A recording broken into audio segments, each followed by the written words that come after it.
Okay. Good afternoon, everybody. I'm Joe Martens, Chair of the Olympic Authority, and we are starting the meeting at 1:03 p.m. on June 26, 2026. Thank you all for attending today. We're welcoming board members in person and remotely via video conference. And to the public viewing today, thanks very much for joining us. Please note that the meeting is being recorded. A link to the video and transcription will be posted on the Olympic Authority website following the meeting. And as we start today's items, I'll remind you to please speak as clearly as possible and to identify yourselves each time you speak or make a motion. Agenda is included in your board package. Renee, could you please call the roll? Joe Martens. Present. Bill Beanie. Present. Jen Holderreed. Steve Hunt. Here. Betty Little. Here. Art Lucy. Here. Diane Monroe. Present. Chris Pushkarsh. Here. Joe Zalewski. Here. Eleanor Tatum. Billy Jones. Here. Gigi Luizzo. Here. We have a quorum. Great, thank you, Renee. So before we get to the first item on the agenda, I think I'm going to turn the floor over to Betty Little, who wants to share. I do. Hopefully I catch my breath. Catch your I feel like I ran partway through the rain, but I didn't. I was first elected to the Assembly in 1995, and I think went to Lake Placid maybe 3 times in my life, from my life in Glens Falls, New York. And certainly have benefited tremendously as a person. And really just my whole life has been blessed by being part of this organization, but representing, you know, first of all, in the Assembly, it was Warren, Essex, parts of Hamilton County and parts of Washington County. And then from then I went on to all 6 counties in the Assembly. So following Senator Stafford, who was a great friend to all of us, and was quite a guy to follow, believe me. But I've loved it. It was 25 years in the legislature. And then now I'm, as a retiree, continued on this because ORDA only has the one representative from Warren County, and that was me. So I had to keep my mouth wide and open and loud. But this is very important to Warren County, and not just to Gore Mountain, which has had tremendous help from ORDA, has changed so much in my now 30 years since I started representing 95. So it's just been fabulous.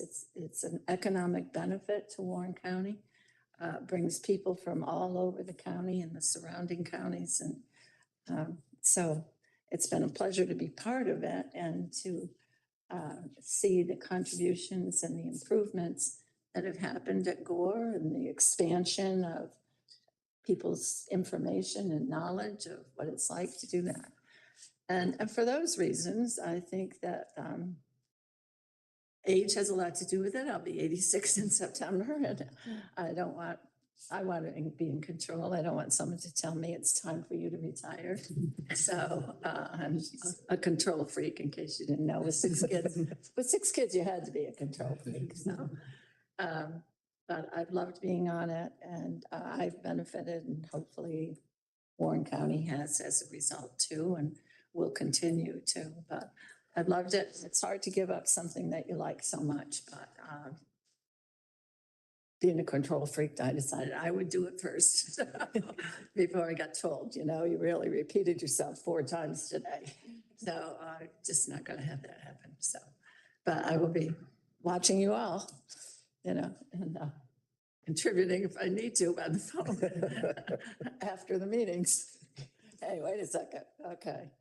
But I know you do a great job, and it's just a wonderful organization. And I thank you very much. I feel like I've made a lot of good friends up here, and I love it. And I loved representing Lake Placid and, you know, every place, even Rouse's Point and Malone and all those other places. But I've been very, very fortunate. And so no regrets, but just a lot of gratitude. So thank you very much. So a round of applause for Betty Wow. Little.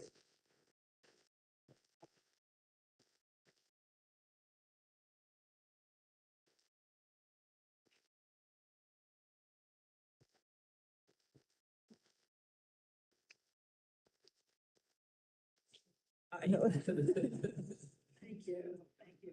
I've loved all of it, every minute. So I will just take the prerogative of the chair for a moment and reverse that, Betty, and on behalf of the whole board and from, I think, the people of New York State, I can say thank you to you. Nobody exemplifies public service more than you do. You just recounted an amazing career, starting with representation on the Board of Supervisors, I think, Before that, yeah. going all the way back to that for 9 years, 25 years in the state legislature. And Ron Stafford was an amazing guy, and I would say he would be very happy with the shoes that filled that position. You've been incredible for New York. You've been incredible for the North Country. You had 23 years, Betty, for the board of the Double H Ranch, which is just another example of how you give back to people who are badly in need. For those of you who don't know, Double H is a camp that provides camp experience for children with very serious and chronic medical conditions. So 23 years doing that, 25 years in the legislature, 9 years in the Board of Supervisors. You've gotten every award under the sun in recognition of all you do. And it's all been for public service. It's remarkable. The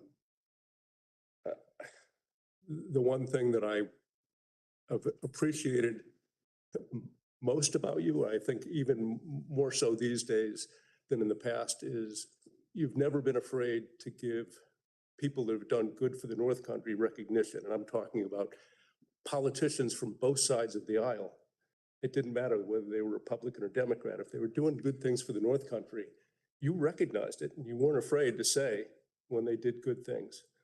And that is so absent from politics today. And that in that respect, you always stood out and you still stand out. So again, on behalf of the board and North Country, the people of New York, we are entirely indebted to you. And even though you only have one voice from Warren County, that was the loudest voice I've ever heard. And we count on you to continue to tell us when we're doing things right and when we're doing things wrong and you think we can improve, because that's what you've done for your whole career. And it's always been in a respectful, very kind way. So we thank you for that. Thank you. Thank you. I really appreciate it. And I loved it. So I'm the one who's most grateful, believe me. So. Well, you've got some competition there. So we're going to move on. We are going to have a little celebration after I get smaller and smaller. continue the tributes. Oh, thank you.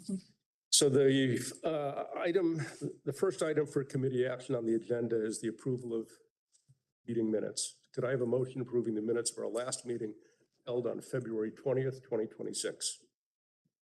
So moved, Art. Thank you. Could I have a second? I'll second Diane. Seconded by Diane. Any discussion? All in favor? Aye. Aye. Any opposed? Any abstentions? Motion carries unanimously. The next few items on the agenda are the committee reports. And I think Ashley has a few introductory remarks. Thanks, Joe. Good afternoon, everyone. I just wanted to take a moment to really say thank you to all of our committee members for their work in preparing for this meeting. Obviously, this is a big meeting, and there's a ton of work that comes ahead of it from each of the committees. As the previous committee reports noted earlier this month, they have gone through the materials that pertain to 6 of today's 9 resolutions. Again, June's a very busy month for us in compiling our required filings and for reviewing several policies and reports. There's a lot of work that goes into it, and I just wanted to acknowledge it and express our appreciation for all of the committee members for their work leading up to it. Thank you, Ashley. So the first committee report is the Audit Committee. Billy, would you please give your report to the board? Absolutely. Thank you. The audit committee met on June 16th to review the independent auditor's report and to hear a presentation about the report by a representative from EFPR Group. Overall, the audit went very well. The auditors did not identify any material weaknesses in internal controls. There were no instances of non-compliance to report that were material to the financial statements. And the auditors found that the Olympic Authority's books and records to be maintained in a clear and orderly fashion. And as a result of this, the audit committee voted to recommend that the board approve Resolution 588, approving the independent auditor's report. Any questions or comments on the Audit Committee report? I think that reflects a lot of the hard work that goes on every day here. It does, and it was an excellent report, excellent financial condition. Just a long list of positives in terms of our overall condition, and we appreciate Billy. And I will say thank you to the finance department and everybody that contributed to it. Anybody that's ever been through audits, and it's not a fun experience, but it certainly reflects on the good work that the staff and everyone here at ORDA does. So it's a good thing. And we do have a representative from the audit firm on the video. I'm wondering if you have any remarks you'd like to share with us? Sure. Absolutely. My name's Tom Smith. For anyone who doesn't know me, I think Billy summed it up pretty well. Those essentially are the major bullet points. We did meet with the audit committee last week. We're going to be issuing clean, unmodified opinions on the financial statements, all the different reports that we have to issue. But I really want to thank Ashley, Ron, and their team, because being a public authority, your financial statements are due by June 30th to the state, and any of this size, that's a very tight, difficult timeline. So that really cannot be done without the help of staff and having it clean books that are easy to audit. So I really want to thank management. But overall, no red flags. Everything's very clean and easy to follow. Thank you, Tom. Absolutely. The next committee report is the Executive Committee, which I'll provide. The Executive Committee met on June 16th to discuss the Olympic Authority's investment policy, including the investment report, and to review the Olympic Authority's 2025-2026 annual report. The final annual report includes 2 testimonials that were not originally included in the draft report provided for the committee's review. The testimonials were reviewed by the committee members at the meeting, and the committee voted to approve the annual report with those additions. Accordingly, the committee recommends that the board approve resolution number 589, approve the Olympic Authority's 2025-2026 annual report. Thank all the staff that worked putting it together. It's a job very well done. As part of Resolution 587, the Executive Committee reviewed the Olympic Authority's annual investment report and policy. And the Executive Committee recommends the board approve Resolution number 587 insofar as it authorizes the submission of the investment report, which includes the Olympic Authority's investment policy in accordance with the requirements of the Public Authorities Law. Are there any questions or comments on the Executive Committee report? The final committee report is the Governance Committee. Chris, I'm going to turn it over to you. Very good. Thank you, Mr. Chairman. The Governance Committee met on March 18th to review the mission statement, stakeholders list, and performance measurements for the authority, and to discuss board member training. The committee met again on June 16th to review the annual resolution for the designation of the Olympic Authority's policymakers for 2026-2027, to review the annual resolution regarding certain Olympic Authority policies, and to review the annual performance measurement report. Resolution 584 involves the required annual review by the board of the Olympic Authority's mission statement and performance measurements, along with the Olympic Authority's list of stakeholders and performance measurement report. The Olympic Authority's stakeholder list has been amended to officially recognize international sport federations with whom the Olympic Authority interacts for both training, events, and at our facilities. After review and discussion, the committee concluded that the performance measurement report reflects that in the 2025-2026 fiscal year, the Olympic Authority successfully delivered on its mission and that its performance measurements are effective in assessing the needs of its many diverse stakeholders. Resolution 585 identifies the designated policymakers for the Olympic Authority as is required by the Public Officers Law. It requests the board approval for staff to amend that list that must be submitted to the State Commission on Ethics and Lobbying in Government if that becomes necessary prior to June of 2027, when the Governance Committee and the board will review the list again. Resolution 586 identifies certain policies that must be reviewed and approved by the board each year and posted on the Olympic Authority's website. Only 2 of these policies have changed since last year. The Code of Ethics policy has been amended to add the requirement that any general manager, director, or senior manager with an outside activity must seek a determination by the Olympic Authority's ethics officer that that activity does not present a conflict of interest. Previously, this requirement applied only to policymakers. The background check policy has been amended to reflect the change in the law regarding the use of credit history checks, for employment purposes.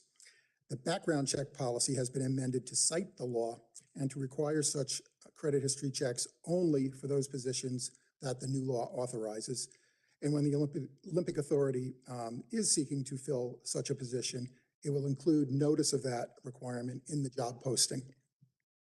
The committee recommends that the board approve resolutions 584, 585, and 586. And finally, at our March meeting, we also had a discussion of training both for new and continuing board members based in part on guidance and recommendations by the authority's budget office. In addition to the initial training that is required by the ABO for new board members, we discussed ideas for educating both new and continuing board members about the Olympic Authority and its operations as those operations pertain to board member responsibilities. The suggested approach includes 3 steps or 3 prongs, which I'll outline for you now. And this is a framework really at this point in time to guide continued discussion and feedback from board members on training and continuing education. So 3 sort of pieces to this here, the first of which is the compilation of a board member handbook and an email, which would be targeted, as suggested, to go out in August of 2026. So just, not too far down the road this summer. To keep that handbook manageable and for ease of navigation, it would be a combination of written content, but also a series of helpful links to other documents that might be more voluminous and make the handbook less handy. So the helpful background we're thinking of as one of really 3 components of the handbook would be informational summaries about the authority and its venues. Certainly the authority's mission statement, performance metrics, its annual report, its budget and financial plan, as well as economic impact analysis, as those are done. The handbook would also include sort of those handy reference materials that would be more convenient if compiled in one place. Things like board member bios and contact information for us all. The events calendar, information on the role of board members, meeting schedules and locations, including when it's possible, anticipated business items and agenda items in advance. Certainly references to required ethics training and the financial disclosure statements that are required of us all. As well, those required authorities budget office training links and materials, as well as the ABO acknowledgement of fiduciary duty on behalf of board members. Final piece would be really compiling policies and guidance that the authority has developed. That would include the bylaws for the authority, committee charters for each of our committees. I think excerpts or references to the open meetings law and frequently asked questions. And those three things taken together will be a great tool, really, particularly for new people coming in who are just getting to know the Olympic Authority and all its board members and staff, but also for those of us who've been a while who kind of take for granted what we think we know and then can't find it easily. So that's a great first tool, and it'll be great to have that out and in circulation relatively quickly if that's what we decide to do here. The second step or piece of the suggested training enhancements is to introduce experiential training for board members as well. So, in addition to the somewhat standardized ABO required training, the goal would be to have some on-site, on-venue sessions, perhaps connected with board meetings that would make those connections between what it is the board needs to do and board members need to be thinking about and what's actually happening out there on the ground. The thought is that this would be and provide a helpful look at what's happening out there. So much is happening. It can be very difficult to keep track of, even with regular board meetings, in terms of capital improvements, needed improvements, interactions between staff and guests, and just the opportunity to get a feel for and see the types of things that the Olympic Authority is doing every day that make the venue so memorable for so many people. The suggestion is that we could start that in September. In connection with the September board meeting here at the Olympic Jumping Complex following the board meeting, and elements, just by way of example, familiarity with the skyride and elevator here at the Jumping Complex, a zipline experience for anyone who was brave enough, discussion of capital needs, and perhaps an overview of upcoming events at the jumps. And the thought being that if this works and it's well received, resonates with you all, we could branch out to other venues at subsequent times and meetings, maybe one or two experiential education sessions per fiscal year, and touching all of our major venues. The Olympic Center, Mount Van Hovenberg, Veterans Memorial Highway, certainly Bel Air and Gore, with all that's happening and the evolution and sort of forward-looking activities that are being offered year-round at all of our facilities. So what I'd say is this is, for me, perhaps the most exciting part of this is, as someone who doesn't necessarily spend as much time in Lake Placid as I would love to, it would be great to begin to connect together what we do as a board with what's happening out in the field, and getting to see the facilities as they are and as they're delivering services to so many. Third piece is really an extension. In addition, it would be enhanced or additional classroom style education to, again, sort of supplement the ABO refresher training. And the thought is that where there are gaps, where that baseline ABO training doesn't necessarily connect as well to the activities of the authority, we could bridge that gap with, depending on feedback, again, from the board and what you all think you'd like to learn more about or what might be useful. Things like, the Olympic legacy, sustainability, economic impact issues. We could develop and tailor some specific classroom sessions from time to time that would appeal to folks, and perhaps even use our annual evaluation as a tool to poll people for where do better with training opportunities, experiential or otherwise. And so that is a mouthful, but the suggested approach we'd have. And I think it's the kind of thing that we can get into. We want to hear from you all. I think there's an opportunity now to provide either a reaction or some feedback, but certainly moving forward, there will be lots of opportunities for us to take in feedback and move forward or adjust training beyond the required minimums that, insist that everyone do. And so I would, if there's an opportunity now, just put it to you all. Does anyone have a reaction or a thought or want to contribute towards any discussion of board training at this point? Thanks for that great report. I'm going to defer to my fellow board members because I think, as you know, Chris, I've been a advocate for this and a big supporter, and I thank you for your leadership on this because I think it will make us all effective, much more effective board members, having more knowledge about the institution, about the what happens after we act as a board, and the follow-up, the experiential part of this, I think will not only be fun, it will be very educational. So I'm a big advocate. It sounds very ambitious, but I think I was, one of the initial ones that said sort of a board guidebook or would be a great first step, and knowing that at least the framework of that can be developed by August, even if it doesn't include everything up front. Having that as a resource that people can refer to quickly, I think would be a big benefit. So I'm very enthusiastic, and I thank you for outlining all of this. And, I agree with Joe, having served with your leadership on the committee. It was something that was on my mind. And I was so impressed by the quality of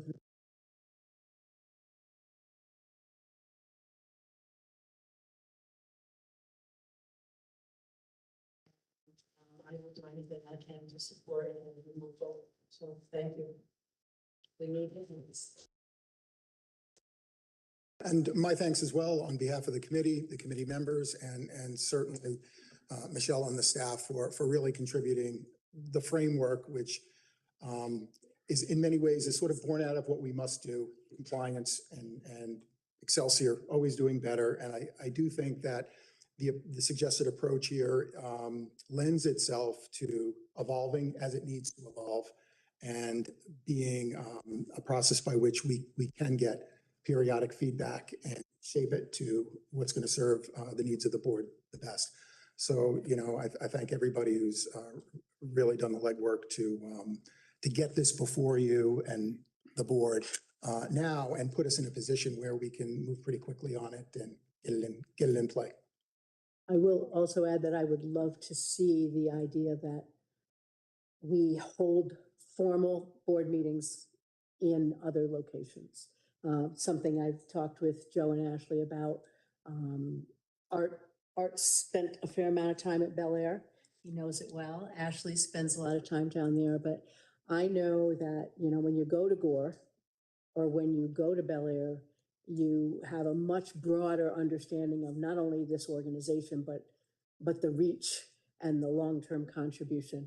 And I think it would be a really great way to have some of that experiential work, just hold the meetings in those locations. So I'm a big fan of that as well. Thank you. Other comments? Betty? Yeah, one of the things I think is important is to spread the word a lot more, because, you see a little bit about it, but a lot of people think this is just like Placid. It's not doing anything for anybody else, and it's more for skiers, those that are doing those things. And there's so much to it. I brought Senator Bonasek up here one time, and we did the ride here, and he will never forget it. So, he had his hands on the brakes so much coming down the hill that we gave free rides to the 4 people behind him.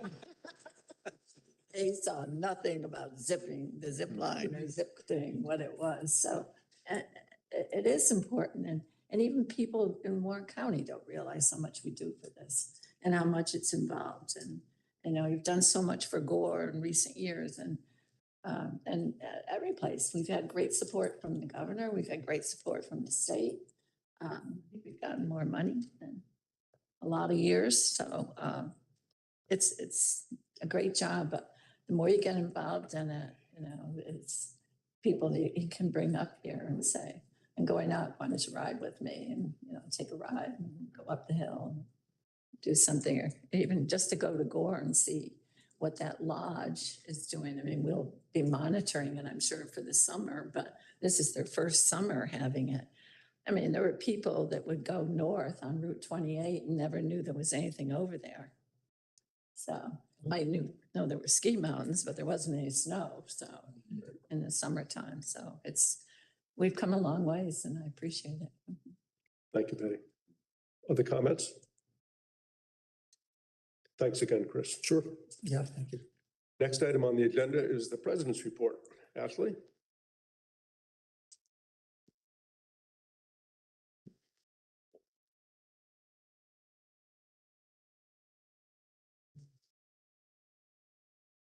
Is that Mike? Okay.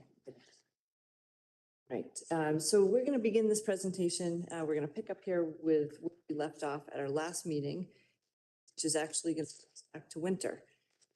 So after our last meeting, we were kind of in the midst of a very heavy event season. We hosted February 26th to March 7th, the National Biathlon Union Cup.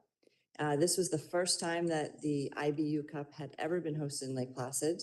There were 2 consecutive weekends of competition that featured elite athletes from around the world that competed in a number of disciplines, including individual sprint, pursuit, and mixed relay events. So for us, this is just the level below the World Cup, so a very high level event, and it was a great way for us to get back into the international biathlon sport and show what our venue and our staff can do and the services that we can provide here. Right on the heels, and actually with some overlap of the 2-week event of IBU, we hosted the ECAC hockey tournament. This year, we added the women's conference championships to the schedule as well. So we had 2 weekends. March 6th and 7th was the women's, and then we had March 20th to the 21st with the men's event. This is a continuation of our partnership with ECAC Hockey, although this year again had the addition of the women's championships, which we're also committed to host in 2027 as well. So did you mention who won the men's championship? There is a specific picture here on purpose. We're just gonna. It was a long wait, just so everyone knows, that Dartmouth is one of the few banners in the Olympic Center that has never had a year underneath it.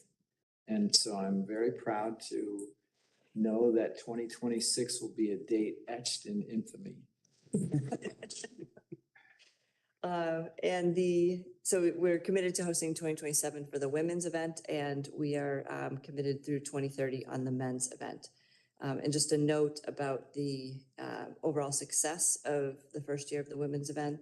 It was the most attended semifinal women's collegiate conference in the United States. Whoa. So Say that again? you have to read this one because it's a tongue twister. Yeah. It was the most attended semifinal women's collegiate conference in the United States. So And I'll brag about a local woman who runs a school in Saranac Lake, Andrea Kilborn. She was proudly in that audience watching her Princeton team, and pretty neat to have a local silver medalist Olympian getting to watch her college team come back here. It was very, very raucous arena for women's hockey.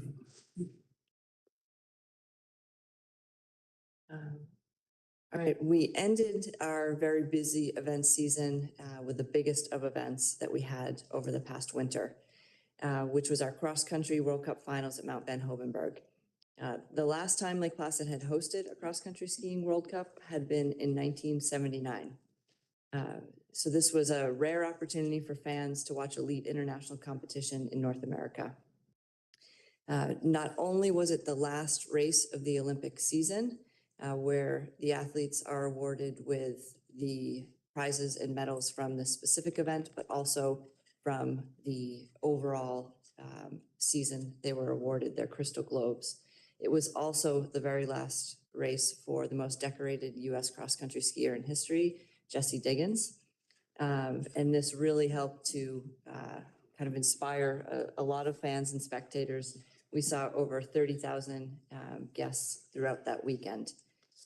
Really, this was just a tremendous event. We had high expectations, and I think it exceeded ours and all of our partners' expectations just with the crowds, the venue, and it felt like cross-country skiing had kind of been reinvigorated during the Olympics, and it was great to be able to see it live and in person here in Lake Placid. So really an amazing event, a very big lift from our team, our staff at the venue and our events team, but they did a tremendous job and just knocked it out of the park. So Jessie deserves all the recognition that she got and all the people that came out to support her. But as a cross-country ski fan, I have to say that there is a guy on the right of you. He's the yellow jersey guy, is a guy from Norway who wasn't very nice to fellow competitors. He won every event at the Olympics. So he was the gold medalist in every male event. And he too brought a lot of fans from across the region and the country. And actually there were numerous European fans. And I applaud ORDA and the organizational team brought back gold medalists from 1980 to be an award presenter and created a festival atmosphere that they not only the US people were pleased, but to hear Europeans brag about the fans, American fans at the top of the course, which is kind of unheard of in cross-country skiing, that we literally lined the course from the stadium to the top of the course, and they just couldn't get over it. They just were like, we didn't know America was like this for cross-country skiing. And so I was quite proud to be in the audience for that event. And speaking of inspiration, that guy in the bottom, Clabo, is the inspiration. In our world, I have a 12-year-old who is determined that he's going to be the first American Clabo. So. Great. Yeah. Yeah, and It's a great experience. Well, the event was past, present, and future. So we started out on the Thursday, the day prior to the first actual event, with a champions race. So there was a number of former cross-country skiers that were invited.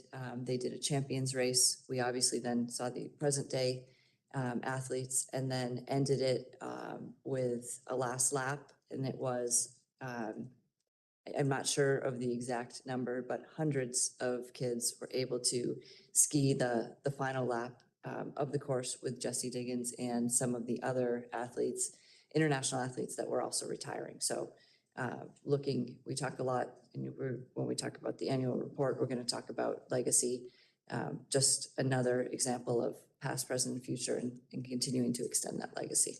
I saw a Walden kid in that group. There were 2 Walden children in there. They were towards the back. They were there. They were there. We were there the next week. First lesson. On top of, or actually alongside, I should say, a busy event schedule, our mountains and venues had record-breaking seasons. We welcomed more guests than we ever have before this past year. We achieved the Olympic Authority's highest operational revenue, with notable growth in sponsorship, past partnerships, summer operations, and an improved food service contract.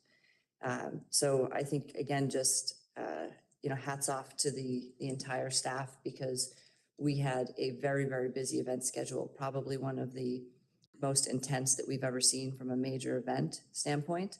A lot of that was being an Olympic season. We had a lot of qualifying events that we hosted. We also took on events that couldn't happen at other places due to weather conditions. And alongside that, our venues were cranking. So it was really just a great year, and lots to celebrate from this past season. One of the items that helped us get to our highest operational revenue ever was improved food service results across all of the venues. A lot of this was due to our revised and extended food service agreement that the board participated in and approved earlier in the year. And really what this did is it aligned all of our venues and our seasons around one structure for the contract. In addition, it included upgrades in technology to improve the guest experience. The upgrades were mostly to ordering and checkout systems, which allowed or minimized lines and decreased our staffing requirements. So we were able to negotiate more favorable rates for the Olympic Authority on our food services, and also improve the overall guest experience through some of these technology upgrades. We surpassed $11 million in sales through 25-26, and that does not include our catering services. And our commissions were up 43% to almost $1.9 million from the previous year. So 43%. huge jump. I'd also just like to note some additional items here. We had, with the opening of the Ski Bowl Lodge, that is not part of the food service agreement, that is separate. We have a partnership with a restaurant, Timber and Time, that opened in January and has done an incredible job. They're open year round, not just during the ski season, and have they're kind of an anchor to the Ski Bowl. And they've done a good job with helping to support the town and Gore Mountain with events. So it's been a great partnership so far. And that is a local business. That is a local business. They have another outlet in Glens Falls, and this is their second location. Yeah. They need more signage there, so. More signage. Noted. So increased number of ticketed guests. This year we surpassed 1.2 million visits across all the venues. And this is through a wide variety of offerings, including our ski and ride opportunities, as well as activities and programs. We have curling, we have figure skating programs. We have the zip line here, the Cliffside Coaster at Mount Van Hovenberg. We have a new attraction that'll be coming online within the next year at Gore Mountain. Our museum had a new display that brought in a lot of guests, return guests and new guests. So really, you know, when we talk about this number, it's ticketed guests entering the venue to participate in one of the many activities that we offer. Athlete, before you go on, so the 2025-26 number, Yes. that does not, or that reflects the loss of revenue from the mountain coaster because it was closed for the season. Is that correct? Correct. So that's a significant increase, and we probably lost $2 million in revenue from mountain coaster. So if we had been able to keep that open, that number would be more like 1.4 million. Yeah, so on it would be higher because we did not have ticketed guests for the mountain coaster last year. Yes, yeah. So that's taken into account. That should be noted for the number of ticketed guests and the revenue. Right. So just to clarify, this is a ticketed guest numbers. Right. Yeah. And then, in a typical year, the mountain coaster does 80,000. 80,000. I'm getting a head nod from the That- back, so Yeah, yes. so that number we could pretty comfortably know is close to 1.3. Got it. Yep. Thanks, Art. Yeah. One of the other opportunities that we provide at the venues and that we have had an area of just focus on was expanding our community and stakeholder engagements, offering opportunities to regional, sport, and school communities. We want to make sure that everybody is able to experience what the Olympic Authority has to offer. And this includes everything from events to venue visits to experiences. Just want to highlight a few of the items here, kind of in the center. You see the group on the top of Whiteface. This was a familiarization tour that was conducted here in cooperation with the Regional Office of Sustainable Tourism, local businesses, and hotels. And it is an opportunity to get the seasonal frontline staff that work at hotels and restaurants in the area out to the venues and see what there is to experience and to offer to the guests. A lot of times they'll get questions from people that are here visiting the area about what's going on, questions about particular experiences, not just Olympic Authority ones, but others throughout the area. So this just happened earlier this week, but a great example of just working together with the community to increase the awareness of what's here in the area and ensuring that they're able to experience it firsthand and pass on that information and experience to other guests while they're here. In addition, we do a lot of programs with school groups and sport groups. And some of them include just community speed skating programs here. We also run snow sport programs from youth all the way up to boomers programs at all three of the mountains, actually all four, because Mount Van Hovenberg offers those programs as well. So quite a bit of exposure and opportunities that are provided here to our community and stakeholders. Since the winter, our work with FEA on our facilities strategic plan has kicked off. Right now, it's well underway. The team has utilized the spring and summer months to begin the field work and assessments. That's been the main focus for when there is no snow at the venues. It makes it easier for them to get around. They've been at this point to all venues. They've also been to the administrative offices and the U.S. Olympic and Paralympic Training Center. They have completed assessments on 39% of buildings. This is, we have 407 total structures that they're looking at. They've been through 39% of those. 65% of the site assets, they've gone through that inventory. The site assets include essentially everything that is not a building or a lift, or it could be a parking lot, or any of the other ancillary structures and transformers, things of that nature that are around and helping to support our facilities. And they've been through 34% of our ski lifts. So they still have quite a bit of work to do. They do anticipate all of the field assessments to be complete in September. The final results of this work will provide us with centralized information on all assets and their conditions. It'll give us information necessary so we can properly prioritize our projects, maximize the useful life of the assets, and ensure that we provide New York State with the very best facilities possible. So quite a bit of work. And I guess lastly, and most importantly, is there's been a huge amount of support and engagement from our staff. And so it's a lift for them to add one more thing to their plate, but they're crucial to this project and have been fully engaged throughout the process. Right. Transitioning over to summer activities. Alongside our spring and summer maintenance work, we've started summer activities across all of the venues. The Veterans Memorial Highway at Whiteface was the first to open. They opened on May 15th.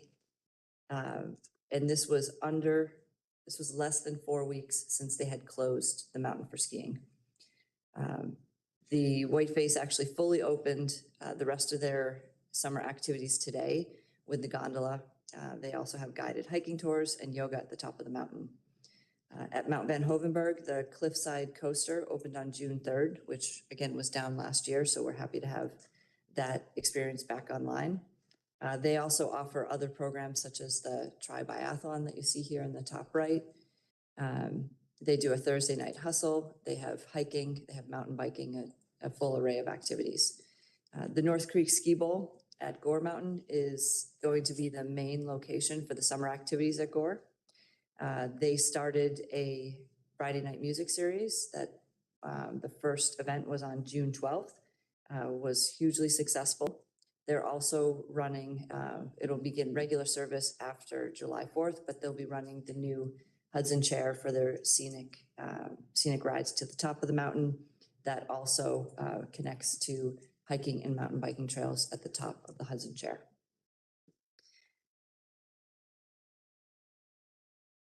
Okay. One of the new and fun, call it a conference, but I would say experience that we hosted here in the Olympic region was the week of June 12th to 20th, so a week-long event of a Porsche parade. It's a conference that was based out of the Olympic Center and included over 1,300 vehicles and 2,500 participants.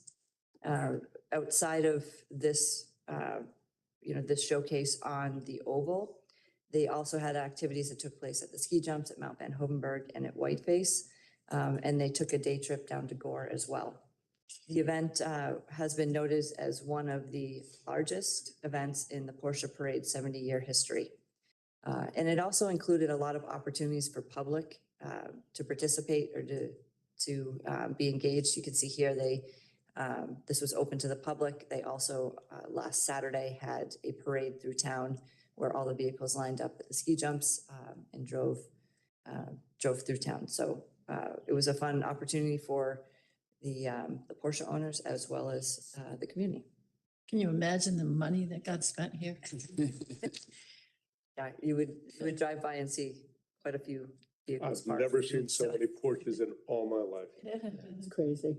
And the great thing about this, I'll call it conference parade, was that they were here Sunday, Monday, Tuesday, Wednesday, which are typically off-peak nights. So to get that 8-night stay is just unheard of in the hospitality industry. And luckily, our region has so many activities that they were staying in. That Porsche is really smart by having the parade the last day, so you have to stay till the end if you want to be in the parade.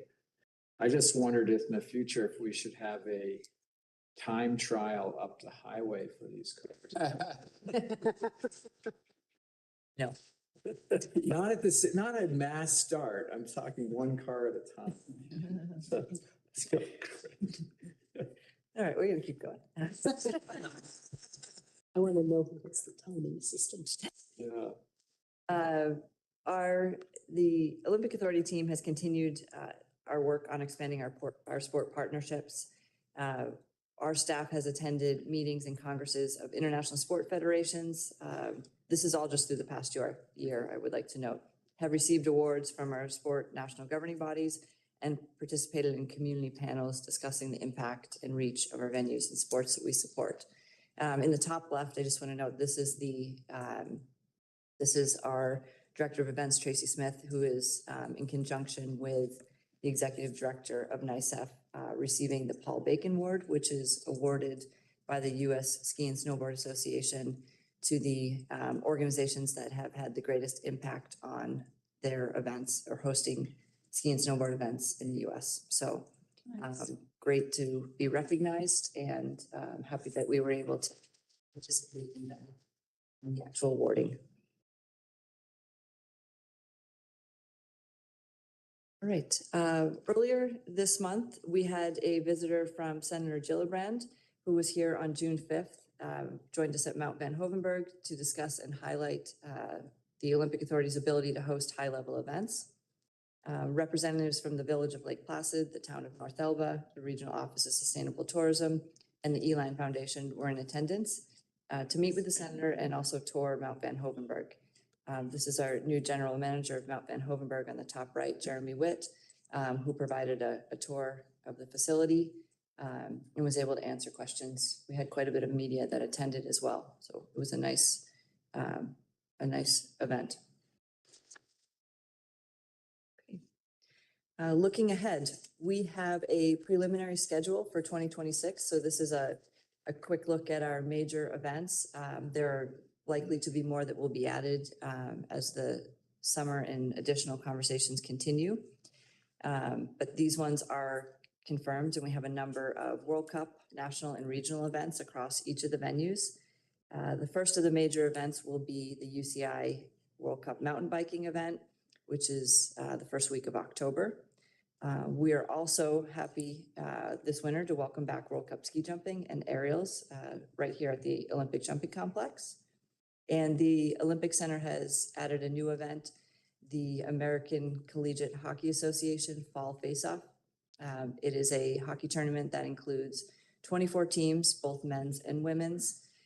It's representative of 5 different divisions. So the men's will have Division 1, 2, and 3 hockey, and women's will have Division 1 and 2. So that'll be a new event that we're adding here to the September schedule. And I just want a quick note at the bottom here that you may have seen a release that earlier this week, Governor Hochul announced the formation of the Lake Placid, New York City Exploratory Committee. And the group is tasked with assessing the feasibility of pursuing a future Olympic and Paralympic Games. So we have representation on that committee, and we'll head up the work that will take place over the next year. So that was a exciting announcement earlier. That's a It big was, and thing. everyone should note that Ashley was anointed as chair of that effort. Quite an honor. Yeah. It's a big, big thing for us. And it's a smart strategic move from the governor's side for us to really take a look and be thoughtful about this. So we're happy to be involved in leading the effort. Ashley, can you speak to the different types of research that'll be part of that? And I'm asking you to do that as part of this meeting because a lot of people have commentary that is underinformed. And I know it's a complex and thoughtful process. Can you just outline what the areas are that get looked at? Yeah, so there's 4 subcommittees within that will be tasked with specific questions and research work. So we have games operations, we have finance, legal, and community engagement. So each of those committees will receive essentially a number of questions that they will be tasked with answering. And that will range from, looking at where there may be some challenges, could be related to venues or transportation or infrastructure. It will also take a look at, from a community engagement standpoint, what projects are maybe in the pipeline, which ones could be accelerated, where can the communities and the regions benefit from something like this, keeping in mind legacy and what would be left behind after. So there's obviously there's a number of areas. We'll try and stay pretty focused. We do get a lot of questions about where events will be hosted. This will not be a detailed look into, exactly where a specific sport will be located or what that venue might be. It will be a little bit pulled back to really take a look at, is everything necessary in place? If not, what would be necessary for the future? And based on the results of that, there will be a recommendation to either continue to do some work or a recommendation to move forward. Okay, and then this is not a bid committee. This is not a bid committee. That is correct. Yeah, this would be a I think it's good to recommendation. get some of that information on the records. Yeah, Okay. this would be a recommendation. The result of this could potentially be a recommendation to move forward with a bid committee. Absolutely. But this is not a bid committee. Will these meetings be public? Will there be publicly hosted meetings? Yeah, that the public can attend or not? No, the report at the end will be public, Okay. so that would be accessible. Mhm. But otherwise, no. Yeah, there's a lot of thought that has to go into it. Great. All right, I am going to close out with a video.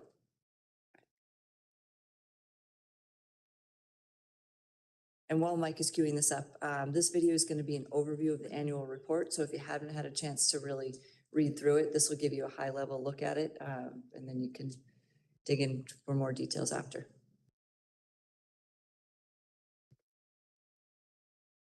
This video highlights the New York State Olympic Regional Development Authority's 2025-2026 annual report, a look back at a year of achievement, partnership, and progress across New York State.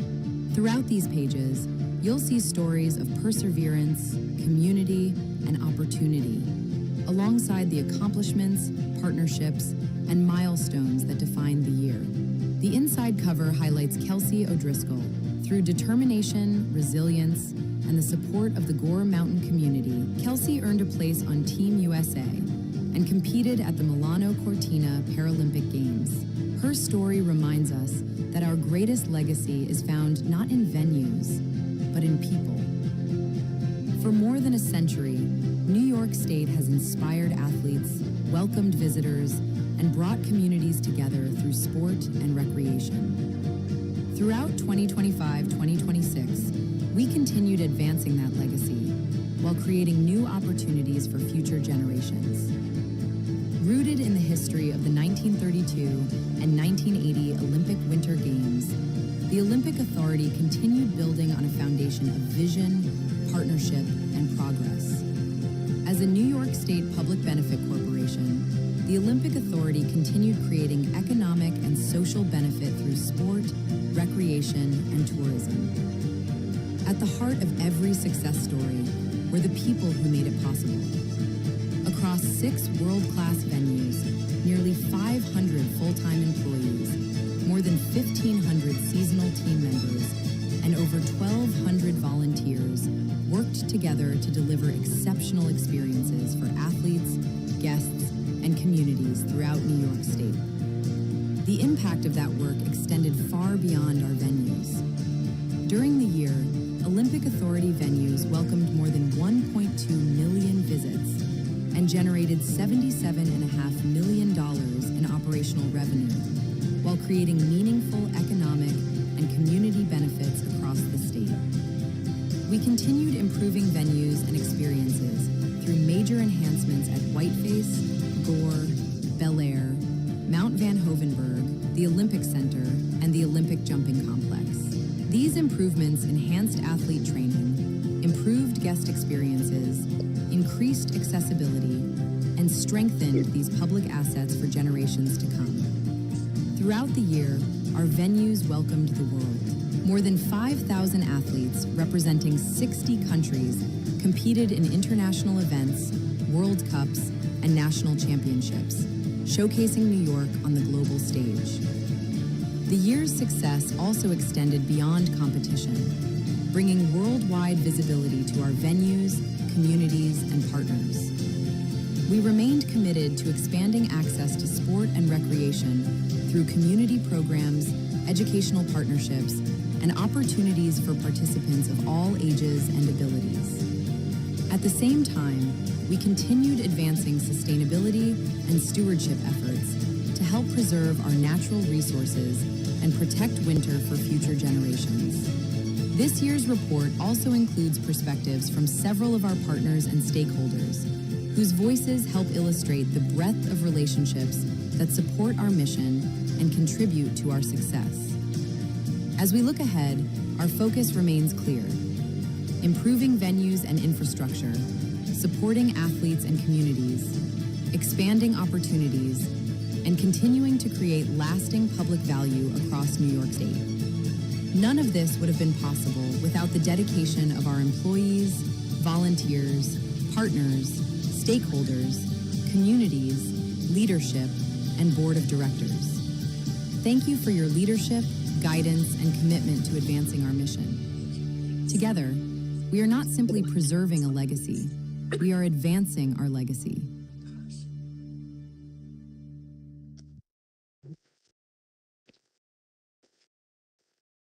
Who put that together? Darcy and team. Becky.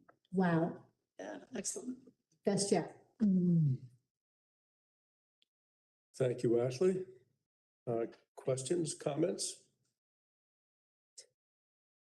That was just so well done. Great job. Great report. Okay.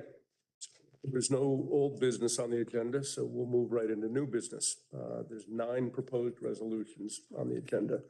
Could I have a motion to adopt Resolution 584, resolution approving and adopting the Olympic Authority's mission statement and performance measures, list of stakeholders, and annual performance measurement report? Moved by Chris. Okay, second. Seconded by Bill. Anyone have any questions, or would anyone like any further discussion regarding this resolution? Hearing none, all in favor? Aye. Aye. Any opposed? Any abstentions? Carries unanimously. May I have a motion to adopt Resolution 585, a resolution approving policymakers for 2026-2027? Moved by Chris. Second by Diane. Seconded by Diane. Chris, thanks for the information you provided for this resolution, about this resolution in your report. Anyone have any questions or any further discussion? All in favor?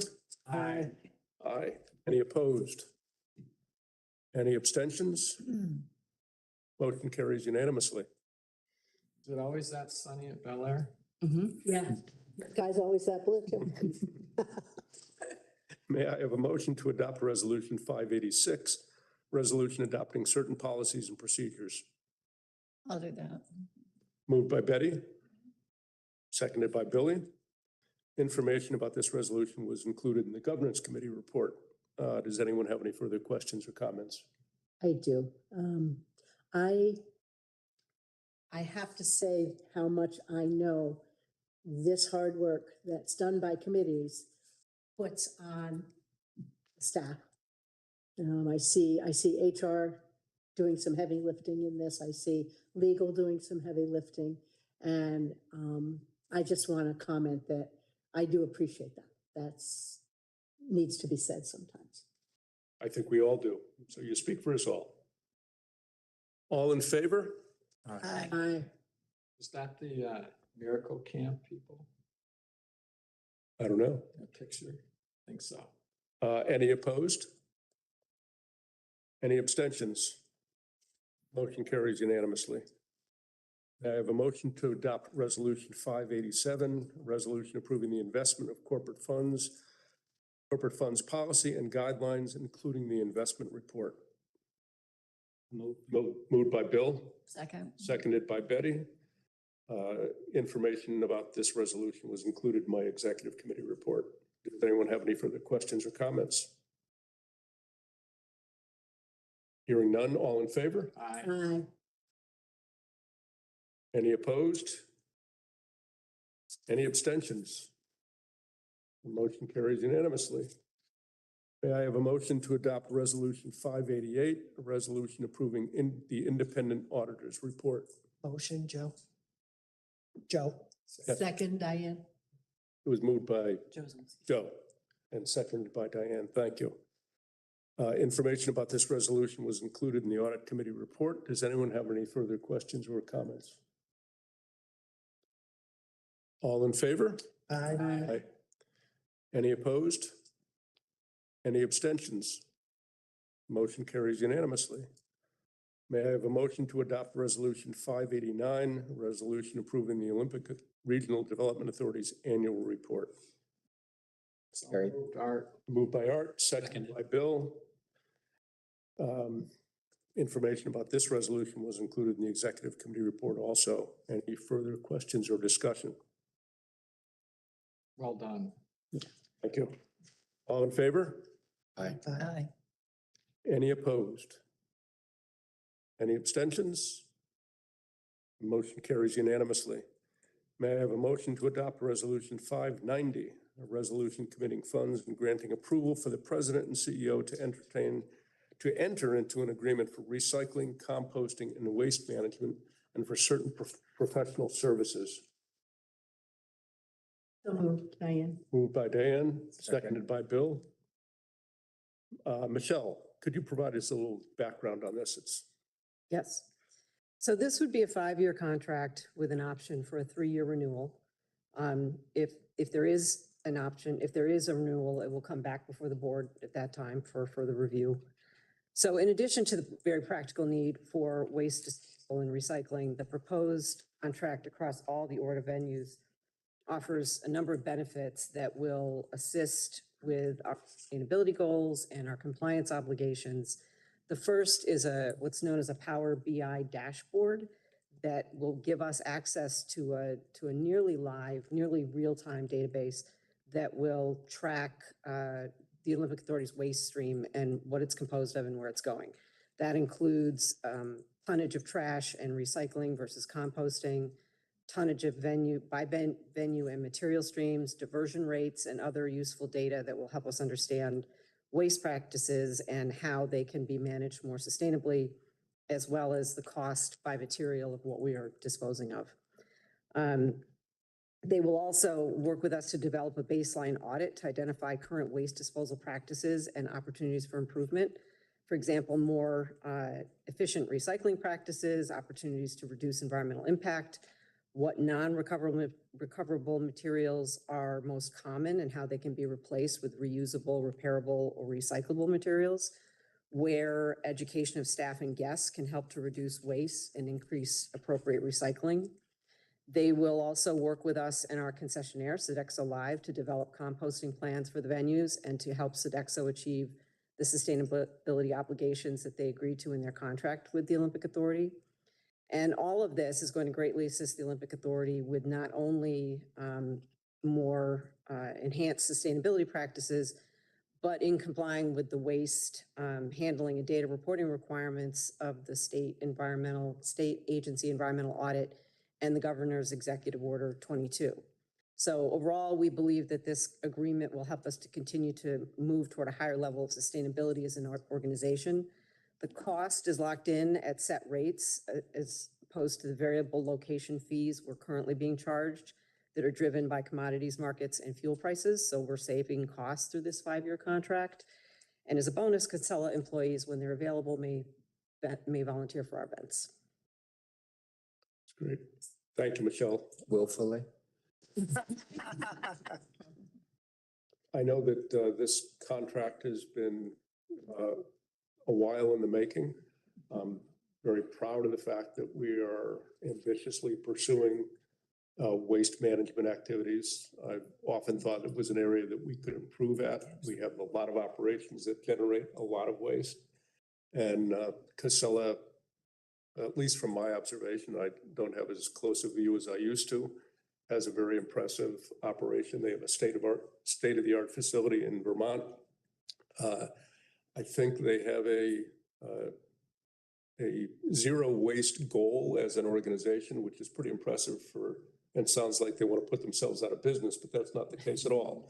They want to find a way to reuse, compost virtually all the waste that's generated in the future. So I think that's a really ambitious and great goal and consistent with what we should be moving towards. So I'm fully in favor of the contract, and I think that Casella will do a great job for us and provide us with the technology and information that we've lacked in the past. So any other comments? Just on that point, Joe, I know it sounds, but if you ever get a chance to visit one of their facilities or one of their sorting facilities, I mean, waste has never been so interesting, honestly. It's what they do there and with the technology, and it really is, they really are leading the way on that. So I think it's a good contract for ORDA, or a good company for ORDA to be involved in.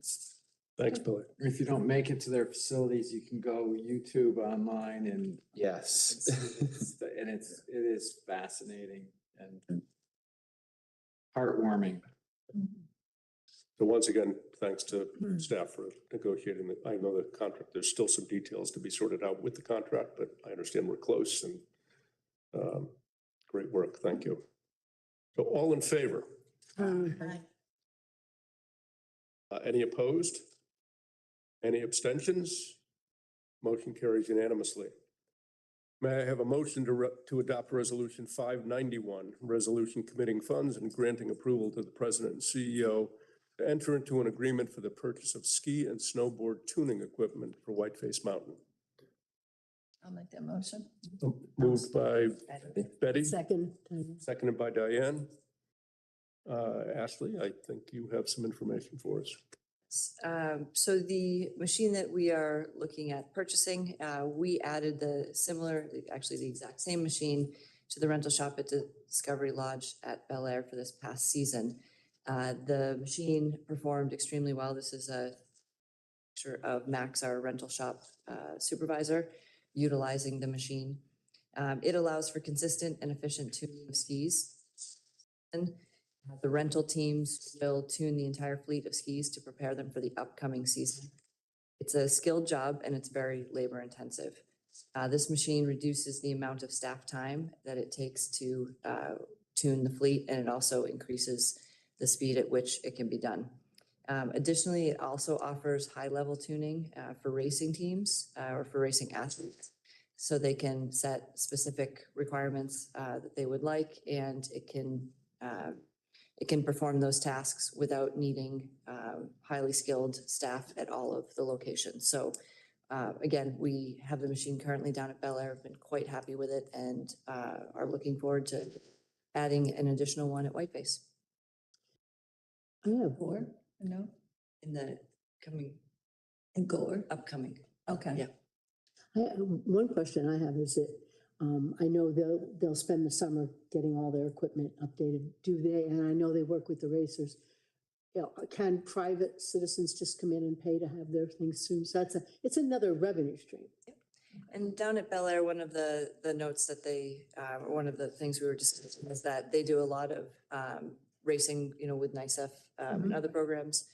And on a Sunday after the racing's over, they have, Max was saying, a line out the door of all the ski racers that are done and want to get their skis tuned because it's such an advanced technology machine and you can't find them in a lot of locations. So they pay, individuals can go and pay to have their skis tuned. Okay. And is that year round also?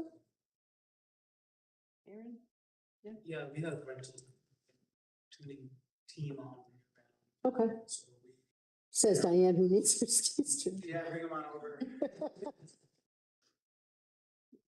Any further questions or discussion? All in favor? Aye. Any opposed? Any abstentions? Motion carries unanimously. I have a motion to adopt Resolution 592, resolution committing funds and granting approval for the president and CEO to enter into agreement for the purchase of snow grooming equipment. Can I have a motion? So moved, Thank you, Diane. please. Billy seconded. Kathleen, turn it over to you. So each of our mountains, and not just the ski mountains, these machines and this equipment is also used at the Olympic Jumping Complex here and at Mount Van Hovenberg. So 5 of our 6 venues require grooming machines. They rely on these machines to resurface the mountains and the trails every day. And on top of resurfacing, it should also be noted that the equipment is also used to transport. We do have some carriers that are used to transport staff. It is a safer way rather than snowmobiles or UTVs for our staff to get around the mountains. But also for the remote locations and lodges, it transports the food and beverage up in the morning and the waste down in the afternoon. We average about 16 hours a day of running these machines at the venues during the winter. As an organization, we track the number of hours that are put on each of the machines and the maintenance of the groomers so we can best determine a replacement schedule. We rely so heavily on these that we can't afford any downtime for the machines. Should there be an issue, a maintenance issue, and it needs to go into the shop, that is something that is difficult for us to manage through if we have a machine go down in the winter. And we also look at opportunities to move the equipment between venues. Each venue has varying equipment needs, and so these are all things that come into play when we make decisions on replacing or purchasing new equipment.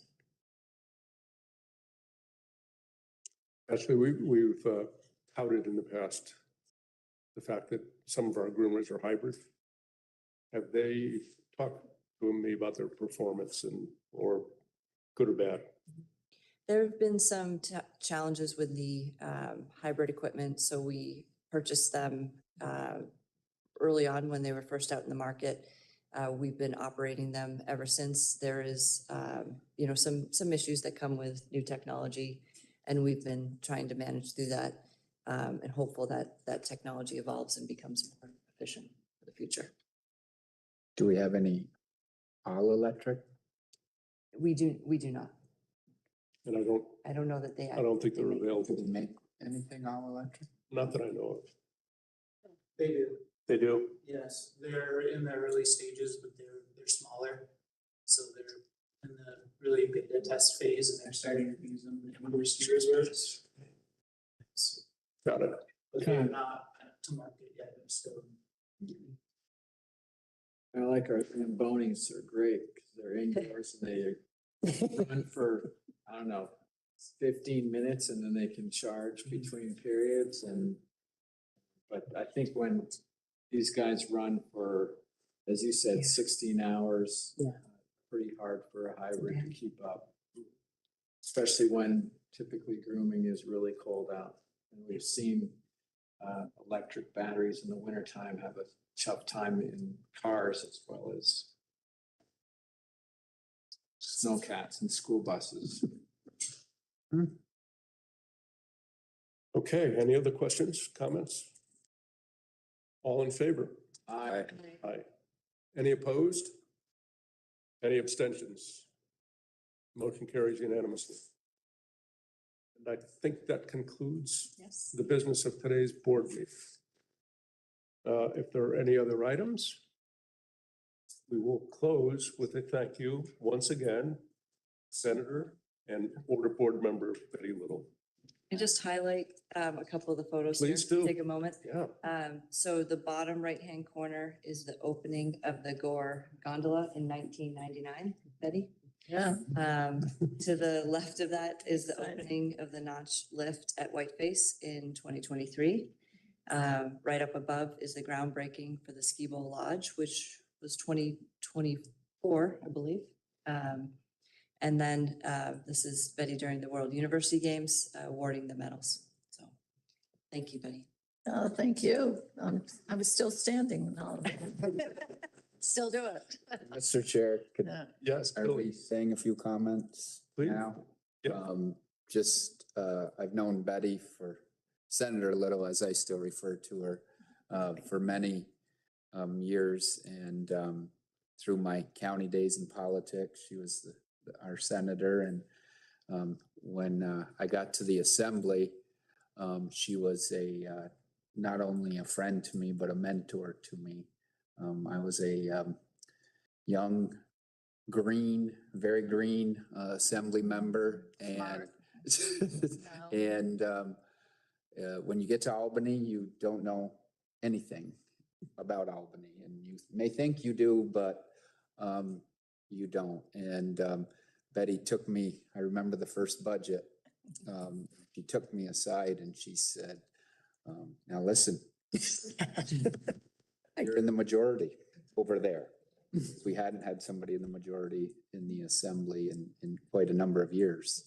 And she said, "You can get a lot done over there, and you can bring home some resources to your district." And I'm here to tell you. To our district. And she said, "The train's leaving. Get on it." And those words always stuck with me, and it was a way to tell me you can get stuff done for the people in the North Country and the district here. And you did. And you should, and you have the ability to do it. And she guided me through that.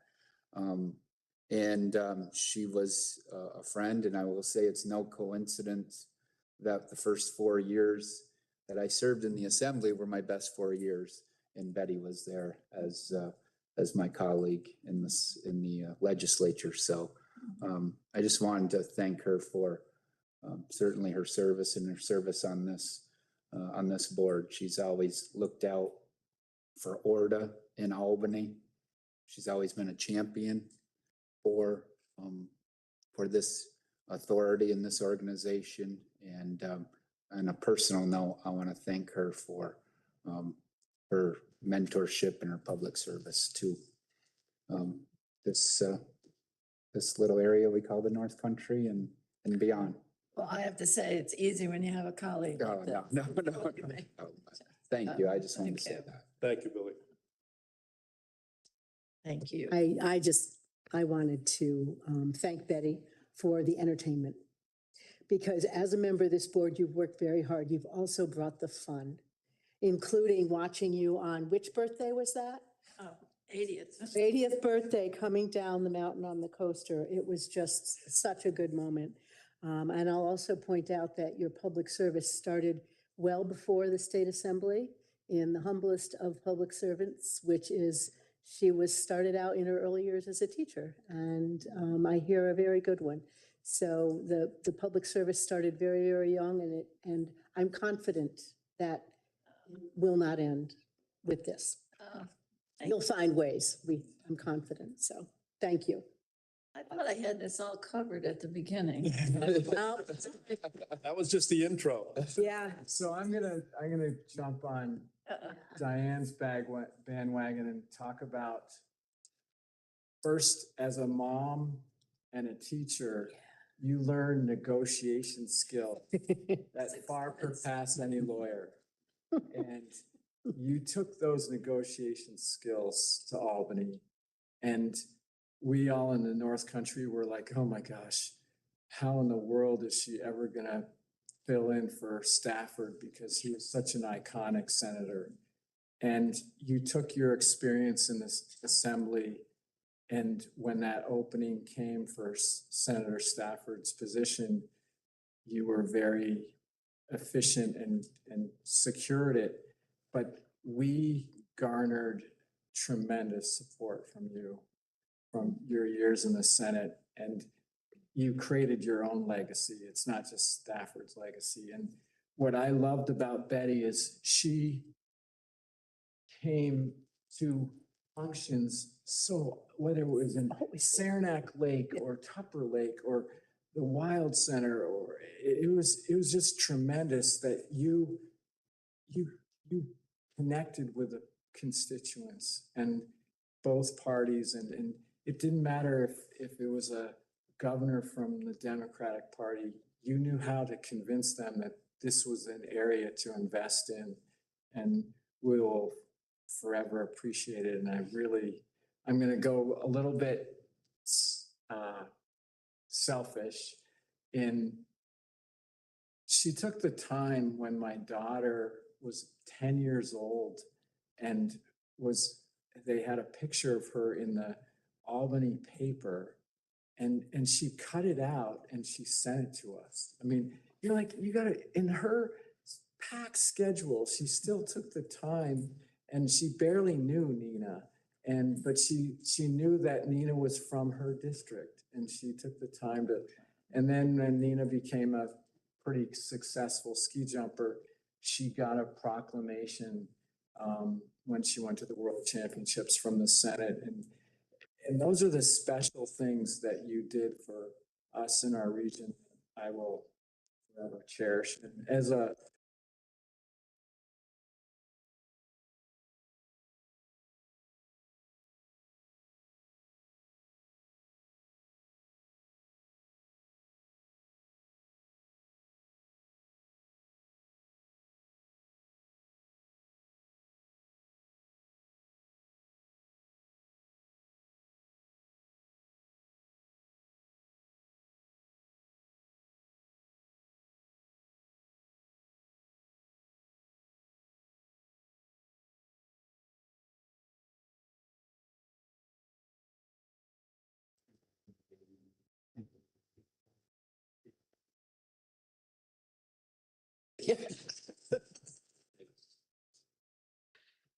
Well, again, thanks from everyone, Betty. We're going to continue the celebration of having you with us and counting on having you with us for a long time to come after the board meeting. But before I do, I think I need a motion to adjourn.